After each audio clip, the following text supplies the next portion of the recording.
आज मैं अर्चना सिंह पायक फिर से एक नए वीडियो के साथ अपने चैनल में आपका स्वागत करती हूँ।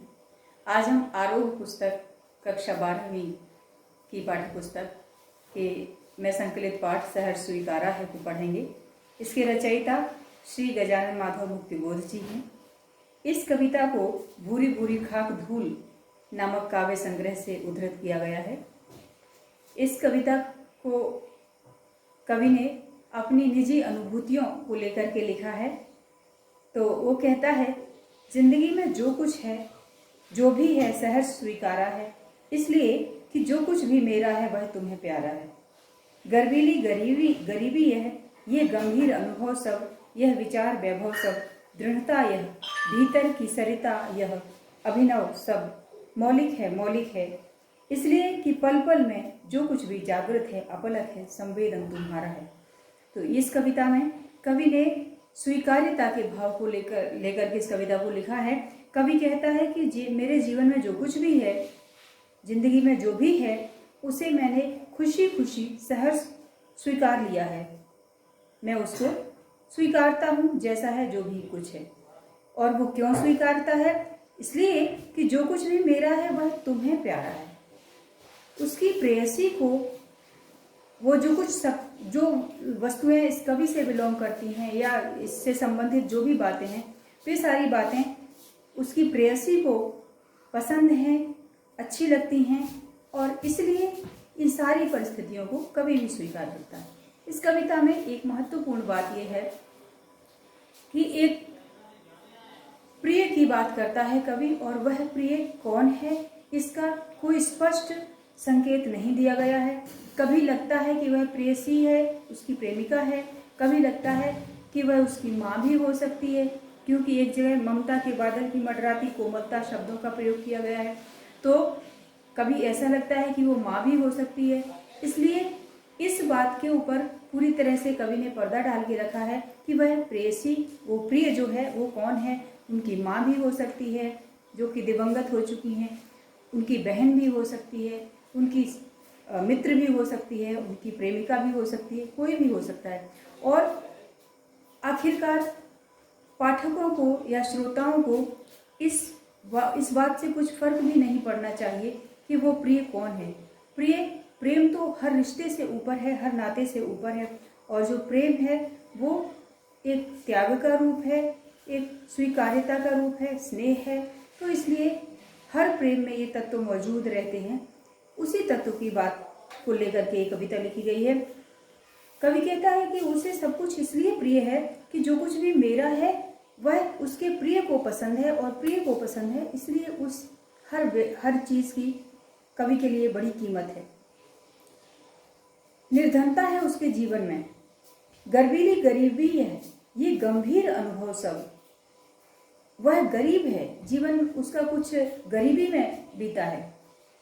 तो उस गरीबी को भी यदि उसकी वो प्रेयसी है तो उसने गर्व से स्वीकार किया है। उसने उसके साथ, उसकी वो पत्नी भी है तो उसने उस गरीबी को गर्व के साथ स्वीकार किया और उस गरीबी में आनंदपूर्वक रहना पसंद किया।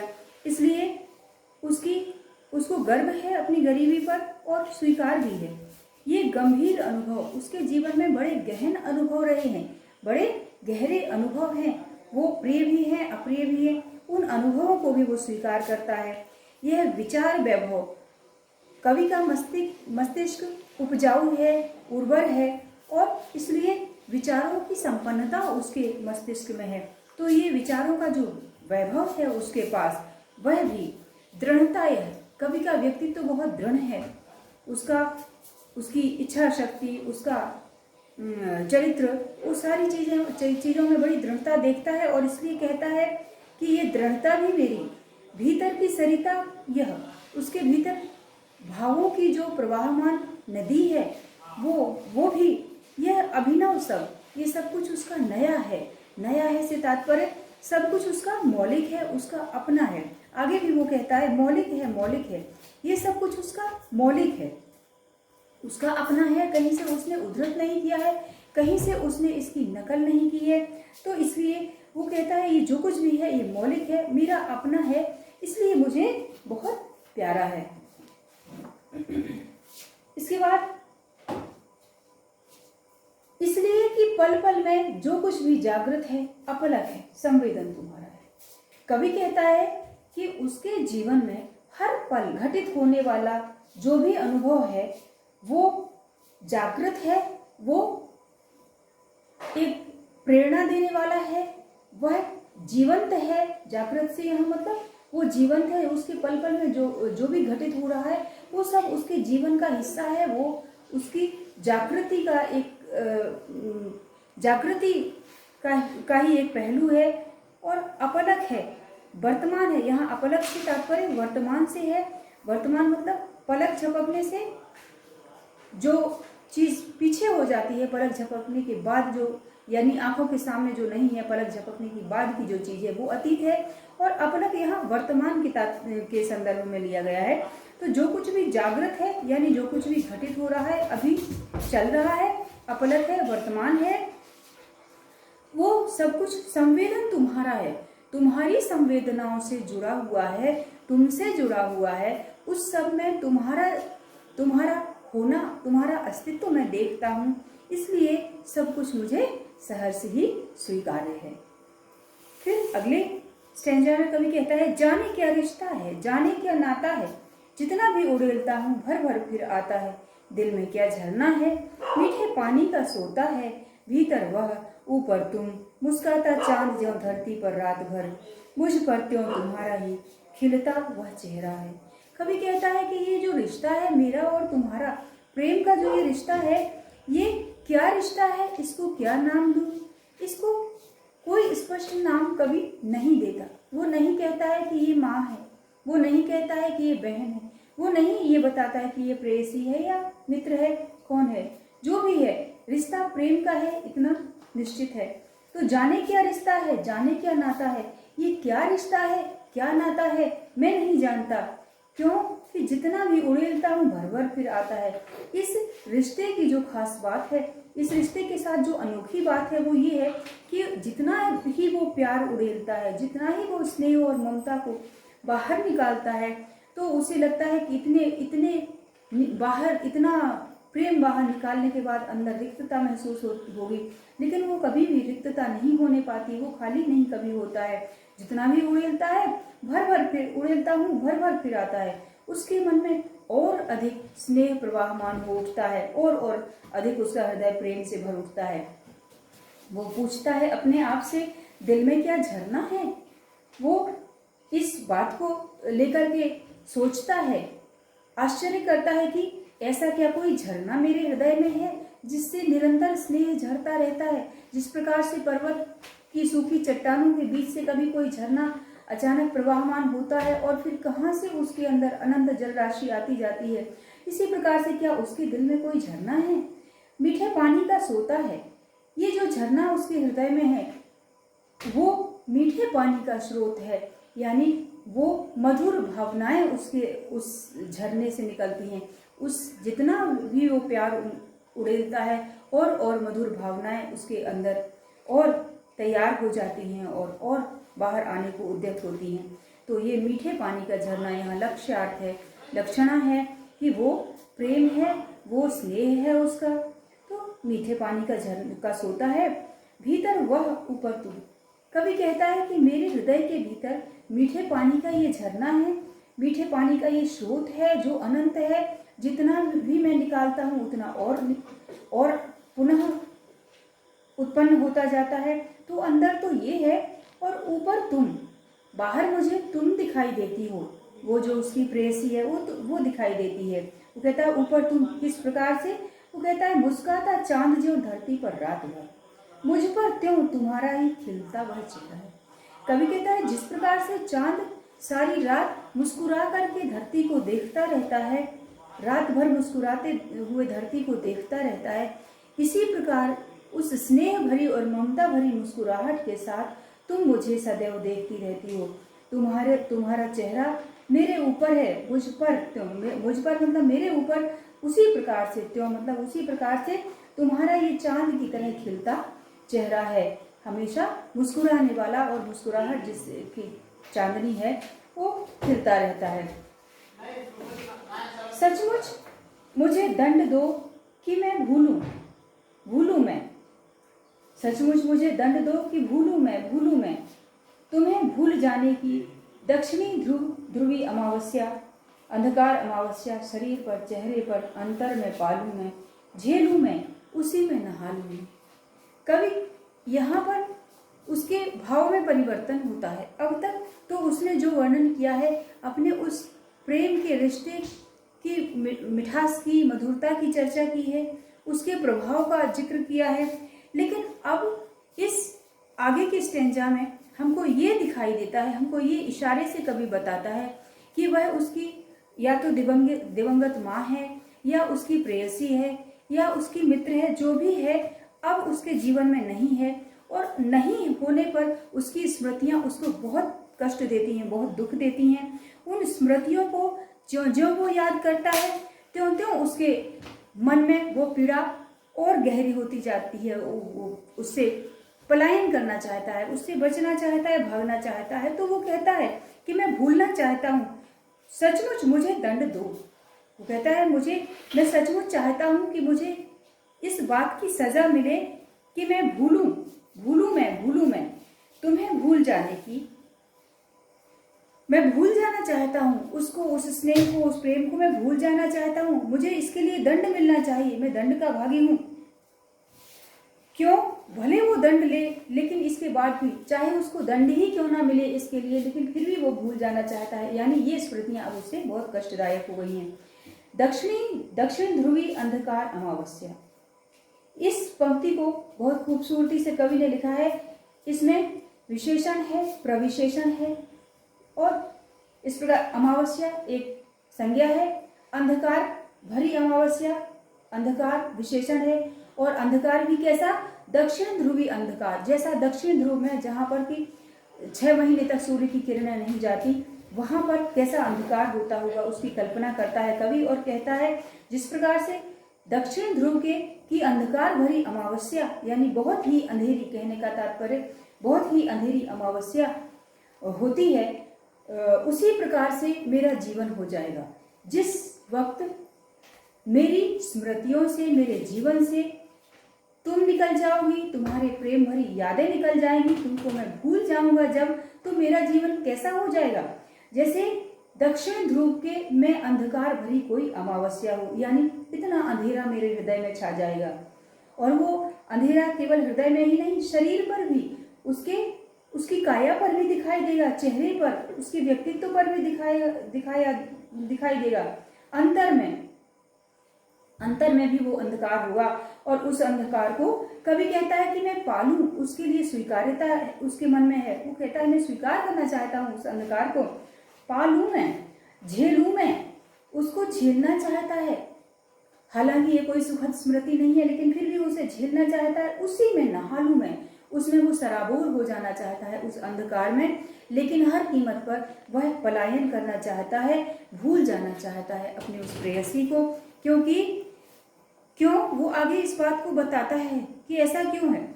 इसलिए कि तुमसे ही परिवेष्टित, आच्छादित रहने का रमणीय यह उजाला अब सहा नहीं जाता है।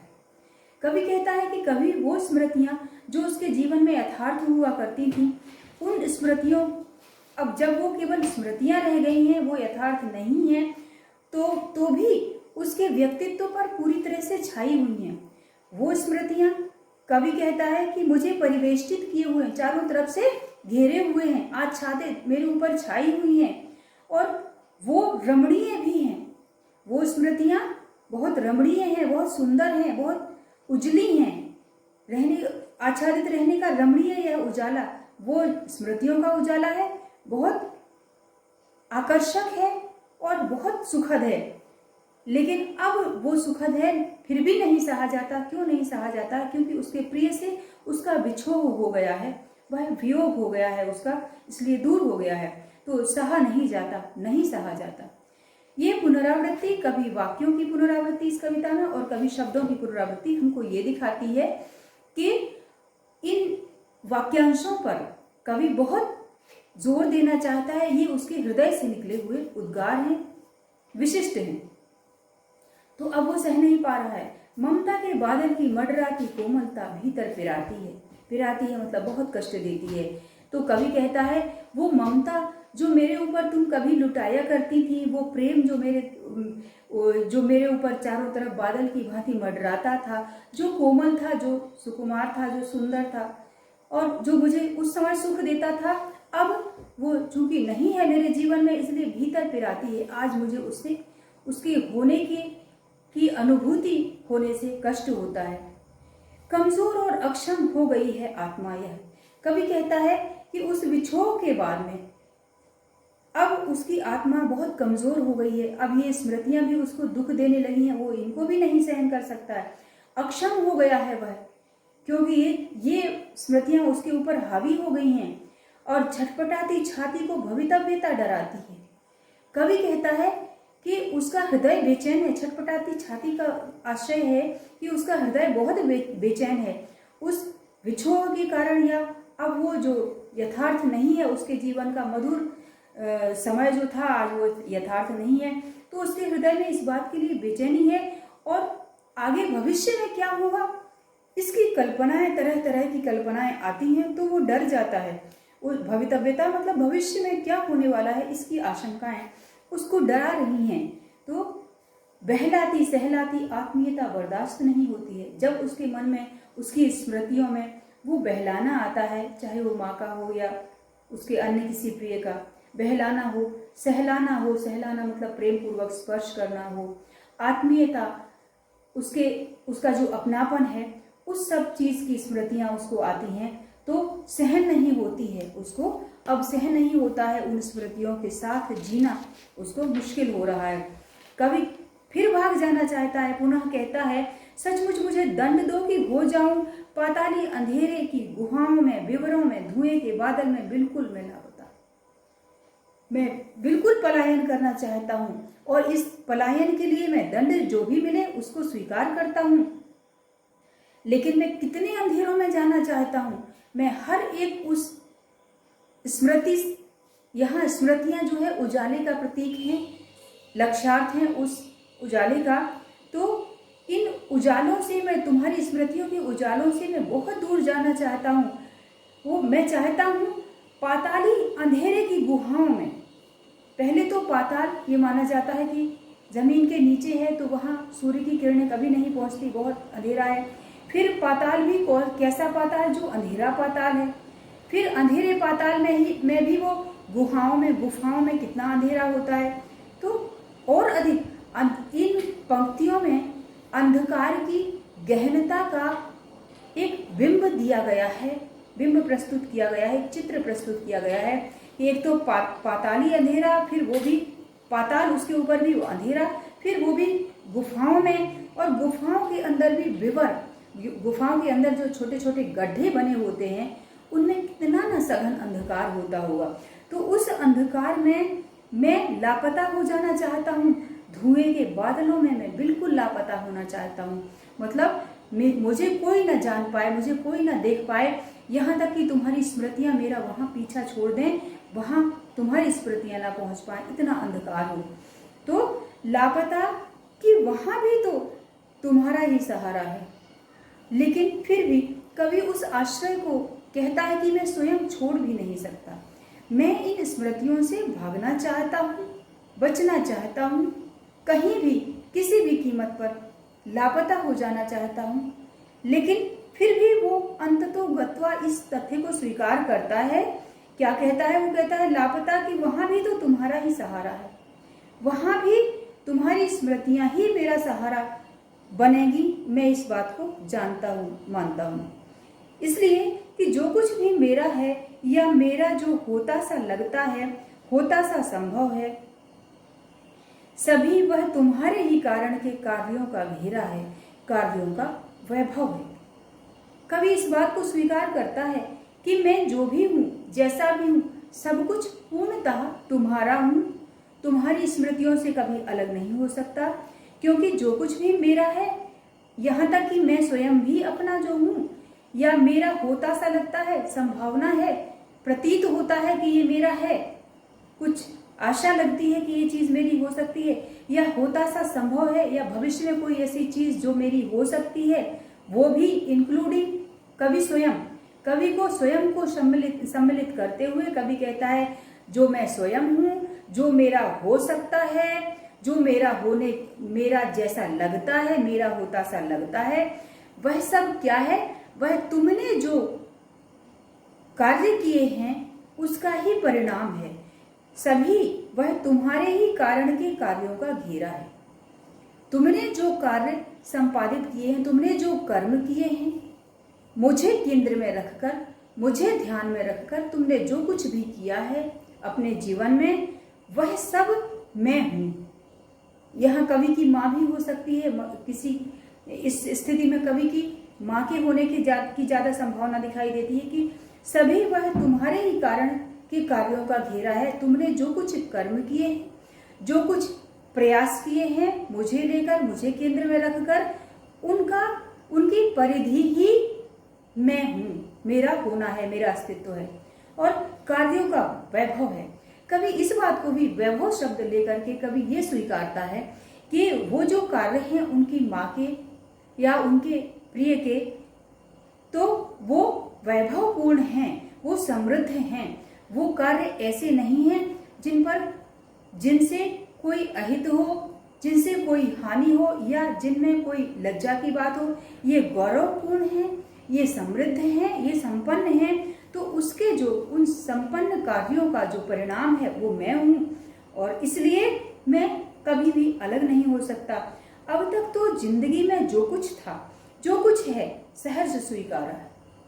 क्यों? इसलिए कि जो कुछ भी मेरा है वह तुम्हें प्यारा है।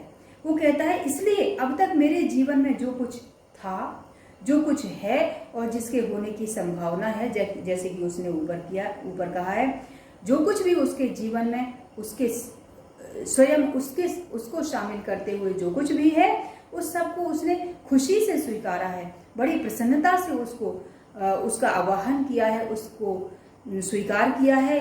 क्यों? क्योंकि उसके प्रिय को ऐसा लगता है कि मुझसे संबंधित हर वस्तु उसको प्रिय है, उसके प्रिय को प्रिय है, इसलिए मुझे भी प्रिय है। कवि ये कहता है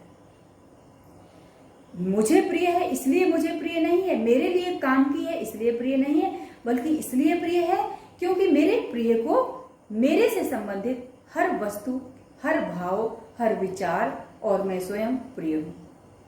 तो ये तो थी कविता, सहर्ष स्वीकारा है, उस पर व्याख्या और उसका विश्लेषण। आशा है कि आपके लिए बहुत उपयोगी साबित होगा। आप इस वीडियो को लाइक करें, सब्सक्राइब करें और अपने मित्रों में शेयर करें। इस वीडियो को मैं आग्रह करती हूँ कि आप बार बार देखें, क्योंकि आप जितनी बार इसको देखेंगे उतनी ही आपके मन में इसकी जो विषय वस्तु है वो स्पष्ट होती जाएगी। धन्यवाद।